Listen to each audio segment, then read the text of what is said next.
Hello and welcome to Matt Loves Eurovision. It's my Eurovision 2024 Top 37 countdown. It's place number 30, Moldova, Natalia Barbu in the middle. Please do click on the subscribe button, ring that notification bell and like, share and comment below.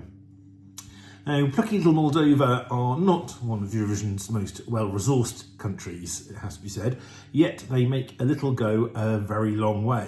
Since 2017, they've only failed to qualify once, and they've achieved 3 top 10 placings in that same period, which is a lot better than a lot of other countries can manage. They've also had a recent habit of bringing back kind of previous artists who've competed at Eurovision, and certainly their previous artists have seemed to consistently sort of win in the national selection when they compete again in those national finals. So we've had Sunstroke Project, Zdub 3 times, Natalia Gordienko and Pasha Parfeni. All of these have managed to qualify for the final on their returns. So the pressure is on for Natalia Barbu, who is another returning Moldovan artist, to carry on this record. Now, Natalia won the chance to return to the contest in the Moldovan national final this year, though perhaps in somewhat controversial circumstances, as has been the case with quite a few national finals this year. The scores were tied between Natalia and another artist. So Natalia had won the jury vote, but the other artist had won the televote, and they'd each come second in the other. So they were tied on points because they convert them to the 1 to 12 set. So they both ended up on the same number of points. And there was a bit of a confusion over who was the winner because the rules did not clearly state what happens in such a circumstance. I think the rules only said what would happen, just that the one with the most points would win. In the end, the decision was taken that they would go with the person who scored highest with the juries. Now, and therefore Natalia had won. Now, the other artist was not happy about this and complained and raised issues, especially when they'd seen the evidence of the televote, where they had received twice the number of actual televotes than Natalia. However, the broadcaster then fired back because when they subsequently investigated, it turns out that quite a lot of those votes that the other artist had received were not fairly received. There was something, they were coming from all sorts of odd countries or SIMs registered in odd countries. So certainly at least several hundred or 1,000 of those votes were not necessarily authentic. So it does look like she might have been disqualified if they discovered that anyway, so who knows. But anyway, it feels like we probably got to the right result eventually.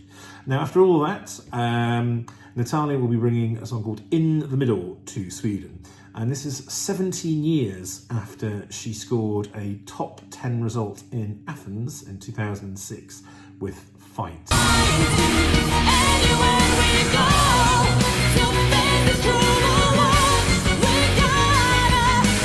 Now, In the Middle is a very different type of song to Fight.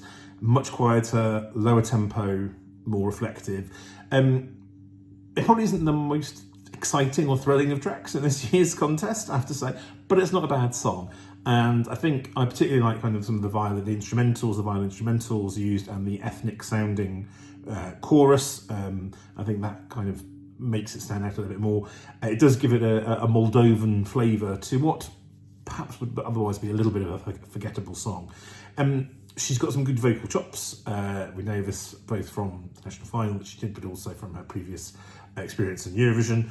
And you have to remember that the Moldova national final is done on an absolute shoestring, and it doesn't necessarily showcase the song or the performance as well as it will come across at Eurovision. That all said, I think we may be on for our first Moldovan non-qualification for a few years. In the Middle has been rooted to the very bottom of the Eurovision scoreboard app, aside from a brief time when Iceland was bottom, but then Iceland has edged back ahead. Interestingly, when you just look at the semi-final one in the app, Moldova is ahead of Iceland in that, but they're still the bottom. They're still the bottom two in that. The running order in the final is not quite in the middle, but they aren't far off it, and they come straight after Sweden. Obviously, viewers can't vote for Sweden because they are an automatic qualifier, but they are being included in the running order. So they're coming straight after that, which isn't necessarily great, but just before Azerbaijan. So not that auspicious for a qualification, particularly it's a very competitive semi-final, as we know. On the other hand, I was somewhat surprised that in the Boom Bang Bang at the Eurofest in Vauxhall Tavern a couple of weeks ago, which was there where we watch all the videos and vote on them, does tend to skew towards some of the sort of crowd favourite types, as you might expect. It's not that favourable towards slower ballads, but this somehow managed to finish top 20 in the 20th slot in the voting. I suspect there was some deliberate manipulation of the scoring. I think there was a small bunch who were very, very supportive of this song. So I don't know whether they were going out of the way to try and make sure this got in the top 20. So we shall see. And also, if anyone can elevate and transform a song for the Eurovision stage, it is Moldova.